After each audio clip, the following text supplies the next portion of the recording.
अस्सलाम वालेकुम की हाल चाल ने मेरे भैन भाई उम्मीद करना तुम ठीक हो। सो अलहमदुलिल्लाह असी ठीक ठाक हैं। तो अज का व्लॉग शुरू करने पहले मेरी एक छोटी जी रिक्वेस्ट है कि मेरी वीडियो लाइक किया करो और मेरे चैनल में सबसक्राइब कर लो ताकि मेरे हर आने वाली वीडियो थोड़े तक बआसानी पहुँच सके। जिथे भी रहो खुश रहो आबाद रहो हसते वसते रहो, साड़ी दुआवां हमेशा थोड़े नाल ने। हाँ जी, तो अज है हुण तक की असी कब्रस्तान की सफाई है बाबे गोल की परली साइड तू कब्रां नूं पानी लाया, तो मतलब हेठ बूटे शूटे साफ करके उन्होंने पानी लाया। वेखो इन्होंने बूटे नूं पानी लाया जेड़े कि अगले दिन साफ किए ने, 2 दिन हो गए 3 दिन। तो इस तरीके नाल सारे बूटिਆਂ ਨੂੰ पानी लाया परली साइड तू भी, तो इदू भी जी मतलब अगे सफाई कर ली इनू।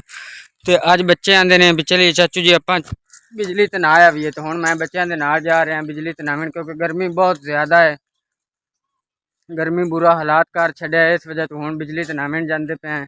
मोहम्मद अजीम मेरे नाल ते अल्लाह रखा पिछे आ रहा है साडे। तो हुण चलने चल के वेखने जो बिजली चलती हो तो नाल सां, ते जे ना चलती हो तो फिर वापस घर आ जासां। हाँ जी, तो अस बिजली तो बिल्कुल ही हुण नज़दीक पहुँच आए हैं। तो अल्लाह किता बच्चे भी आ गए ने नाल, इकरा फातिमा नूं भी लाया। अल्लाह रखा मैं मोहम्मद अजीम तो इकरा फातिमा असीं चारे हैं। तो अल्लाह किता अगू बिजली भी चलती पई है।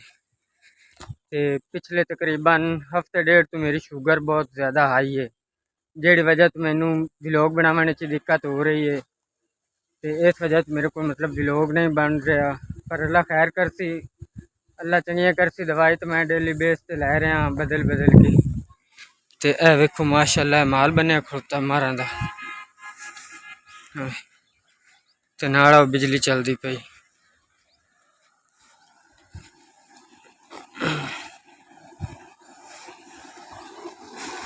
हाँ जी, तो असीं बिजली तो पहुँचे हूँ, इत्थे नसां नहा के मुड़ वापस घर जैसा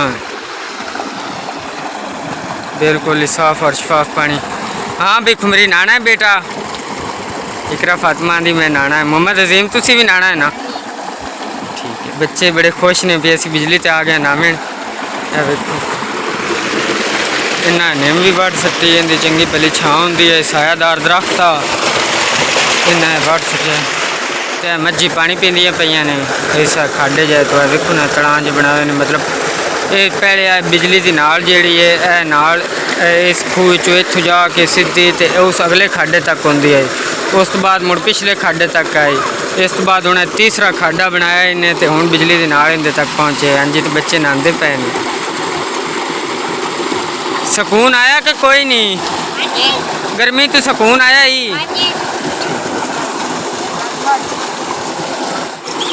हाँ जी, अल्लाह रखा तो मोहम्मद अजीम नहांदे पे ने, पर इकरा फातिमा डरी खड़ोती हुई मैं नहीं नहाना इस पानी च।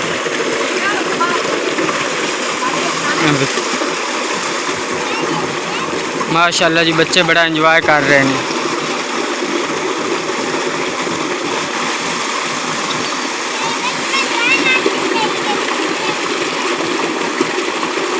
हाँ जी, गर्मी बहुत ज़्यादा है।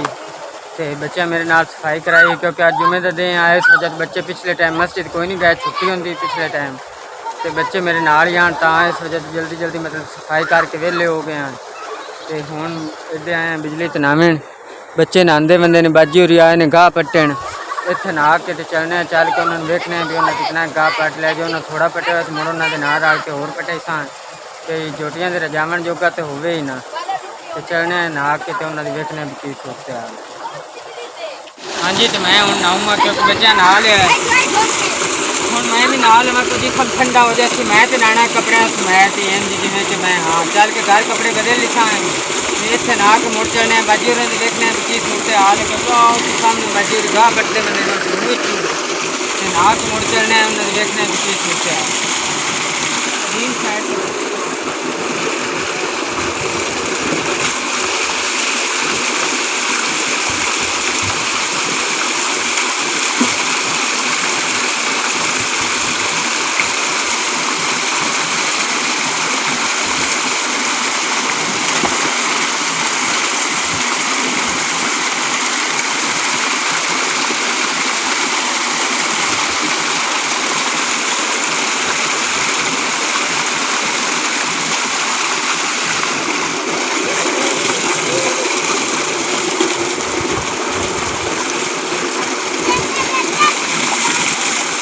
बड़ा आराम आ गया, सुकून आ गया। बड़ी गर्मी है अल्लाह शुक्र है।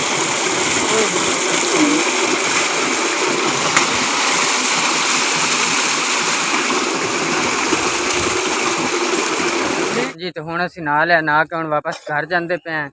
बच्चों मैं उत्थों ही वापस घर नूं गल छड़ना तो आप चल के वेखने भी बाजी होरां कितना गाह पटिया है, क्योंकि महल्ले दियां होर भी औरतां हैं बाजी होरां दे नाल, ओह रल के गाह गूह पटदे बंदे ने। तो चलने चल के वेखने हैं उन्होंने। हाँ जी तो अल्लाह किता मैं बाजी होरां तक पहुँचे हैं। हाँ जी बाजी पट लेने का इतना सारा पटाया मैं चलो बस करने होना, मेरा ना जाके आंधी रोटी खिलानी, मेरी दार कर लेनी, तबीयत खराब जी रहंदी। चलने घर में इतना सारा पाट लिया माशाल्लाह, रात से सुबह सांझ रे हो जाए ठीक हो गया। हाँ जी तो हुण गाह बनने बन के तो वापस लै चलने घर। तो घर चल के वेखने की कंडीशन है, अम्मी और कोई सब्जी वगैरह लै आंदी या कोई नहीं, जो नहीं लै आंदी नहीं तो हुण जाके सब्जी लैनी। तो एक उत्तों मतलब महंगाई बड़ी है, गुजारा करना इस दौर मुश्किल हो गया है, क्योंकि महंगाई दिन ब दिन वधदी जाती है तो आमदनी बिल्कुल ही कोई नहीं, क्योंकि मेहनत मजदूरी वो भी बहुत घट लभदी। नाले इस गर्मी सब तो ज़्यादा मेहनत है इस टाइम मकई दी, तो मकई वड्डनी बहुत मुश्किल है, क्योंकि साढ़े कोल इत्थे तकरीबन 42-43 डिग्री सेंटीग्रेड डेली बेस ते गर्मी पौंदी। तो इस वजह तो हुण तकरीबन बाजी होरी कल ही लेबर ते गए हैं, तो अज तो लेबर ते गए ही कोई नहीं, अज घर ही आन सारा दिन। पर चलो अल्लाह खैर करसी, मुड़ हुण गुजारा तो करना ही है ना। एक उत्तों सिर ते ईद आ गई, बच्चों के कपड़े जुत्ती भी लवाण वाला है, हाले तक लिया कोई नहीं। 6 दिन विच ईद दे पै ने, 7वें दिन अगू बकरा ईद है। अल्लाह पाक खैर।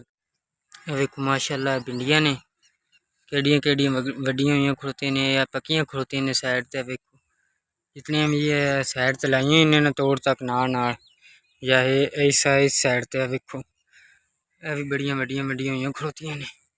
तो माशाल्लाह विच सब्जियां गड्डियां हुई, कद्दू हैं, तोरियां वगैरह, या मतलब विच बताऊं भी हैं, बताऊं के बूटे भी हैं।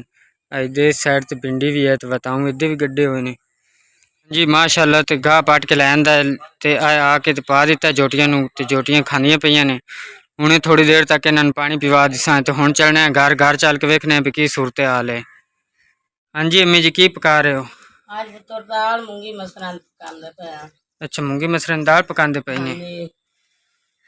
टमाटर वसाल मिर्चा हरियां हर चीज पा छड्डी है, मोड़े नूं लिसा थूम दा तड़का,